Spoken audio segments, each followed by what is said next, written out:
ప్రకారం చంద్రబాబు నాయుడు గారు వెళ్తున్నాడు. దీనిలో మరి పవన్ కళ్యాణ్ గారిని పక్కన కూర్చోబెట్టుకున్నాడు. అమాయకుడు, మరి అజ్ఞానో తెలుసో తెలియదో అన్నిటికీ ఊగొడుతున్నాడు. వాళ్ళేమో జనసేన కార్యకర్తలు. ఆచి చికెన్ మసాలా. ఆ కుటుంబం జనసేనకు పనిచేసింది.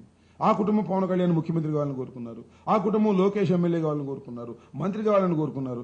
ఆ కుటుంబానికి దిక్కు లేకపోతే ఇంకేముంటుంది చెప్పండి, నాకు అర్థం కాలేదు. దానికేమో చంద్రబాబు నాయుడు గారు పక్కన పవన్ కళ్యాణ్ గారు కూర్చుని డూడు బసంలాగా తలకాయ ఊపుతున్నాడు. సిబిఐ ఎంక్వైరీ ఏమని అడగొద్దండి, నాకు అర్థం కాలేదు.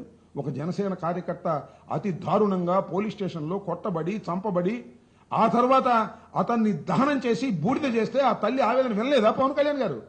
పంపించమంటారా చెప్పండి, మీ వాట్సాప్ నెంబర్ చెప్పండి, ఆ తల్లి ఆవేదన పంపిస్తాను. ఆ తల్లి ఆవేదన చూడండి, అప్పుడైనా నీ మనసు కరిగిద్దేమో తెలుసుకోండి. చంద్రబాబుకు మనసు లేదు, కరగదు.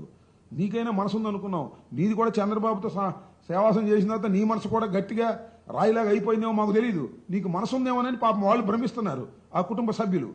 ఆలోచించమని మనవి చేస్తున్నా. ఇప్పటికైనా సిబిఐ ఎంక్వైరీ వేయవలసినటువంటి అవసరం ఉంది. This the case for CBI enquiry. వేయకపోతే మీరు తప్పు చేసిన వాళ్ళు అవుతారు. ఖచ్చితంగా ఇది సిబిఐ ఎంక్వైరీ దాకా దారి తీస్తుంది, వాస్తవాలు బయటకు వస్తాయని విశ్వసిస్తున్నాం. ఆచి చికెన్ మసాలా.